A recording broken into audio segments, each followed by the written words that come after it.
नमस्कार बहनों। आज हम लेकर आए हैं गणेश जी और एक सेठ की कहानी। एक बार गणेश जी महाराज एक सेठ जी के खेत में से जा रहे थे तो उन्होंने 12 दाने अनाज के तोड़ लिए। फिर गणेश जी के मन में पछतावा हुआ कि मैंने तो सेठ जी के यहाँ चोरी कर ली। तो गणेश जी सेठ जी के यहाँ 12 साल की नौकरी करने लग गए। एक दिन सेठानी राख से हाथ धोने लगी तो गणेश जी ने सेठानी का हाथ पकड़कर मिट्टी से हाथ धुला दिया। सेठानी सेठ जी से बोली कि ऐसा कैसा नौकर रखा है, नौकर होकर उसने मेरा हाथ पकड़ लिया। सेठ जी ने गणेश को बुलाकर पूछा कि तुमने सेठानी का हाथ क्यों पकड़ा? तो गणेश जी बोले कि मैंने तो एक सीख की बात बताई। राख से हाथ धोने से घर की लक्ष्मी नाराज होकर घर से चली जाती है और मिट्टी से हाथ धोने से आती है। सेठ जी ने सोचा कि गणेश है तो सच्चा। थोड़े दिनों बाद कुंभ का मेला आया।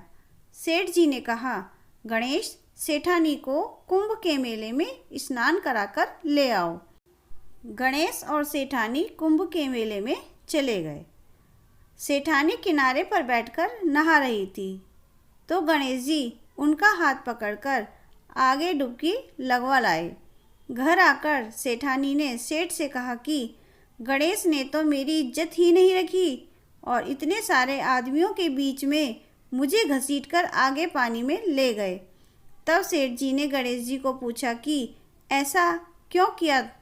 तो गणेश जी ने कहा कि सेठानी किनारे बैठकर गंदे पानी से नहा रही थी तो मैं आगे अच्छे पानी में डुबकी लगवाकर ले आया। इससे अगले जन्म में बहुत बड़े राजा और राजपाट मिलेगा।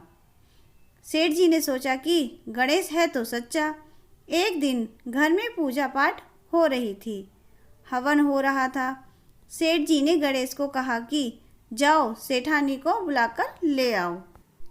गणेश सेठानी को बुलाने गया तो सेठानी काली चुनरी ओढ़कर चलने लगी तो गणेश जी ने काली चुनरी फाड़ दी और कहा कि लाल चुनरी ओढ़ के चलो।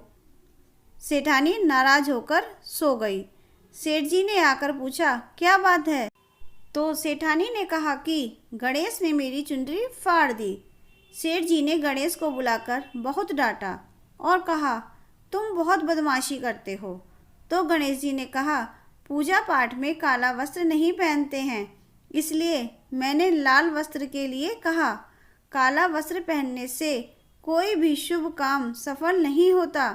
फिर सेठ जी ने सोचा कि गणेश है तो समझदार। एक दिन सेठ जी पूजा करने लगे तो पंडित जी ने बोला कि वो गणेश की मूर्ति लाना भूल गए। अब क्या करें? तो गणेश जी ने बोला कि मेरे को ही मूर्ति बनाकर विराजमान कर लो, आपके सारे काम सफल हो जाएंगे। यह बात सुनकर सेठ जी को भी बहुत गुस्सा आया और वे बोले कि तुम तो अब तक सेठानी से ही मजाक करते थे, मेरे से भी करने लग गए। तो गणेश जी ने कहा, मैं मजाक नहीं कर रहा हूँ, मैं सच बात कह रहा हूँ। इतने में ही गणेश ने गणेश जी का रूप धारण कर लिया और सेठ सेठानी ने गणेश जी की पूजा की। पूजा खत्म होते ही गणेश जी अंतर्ध्यान हो गए। सेठ सेठानी को बहुत धोखा हुआ और उन्होंने कहा कि हमारे पास तो गणेश जी रहते थे और हमने उनसे इतना काम कराया। तो गणेश जी ने सपने में आकर सेठ जी को कहा कि आपके खेत में से मैंने 12 अनाज के दाने तोड़ लिए थे, उसी का दोष उतारने के लिए मैंने आपके यहाँ काम किया था। सेठ जी के करोड़ों की माया हो गई। हे गणेश जी महाराज, जैसा सेठ जी को दिया वैसा सबको देना, कहते को सुनते को और उसके परिवार को दे देना। जय श्री गणेश जी। बोलो गणेश जी महाराज की जय।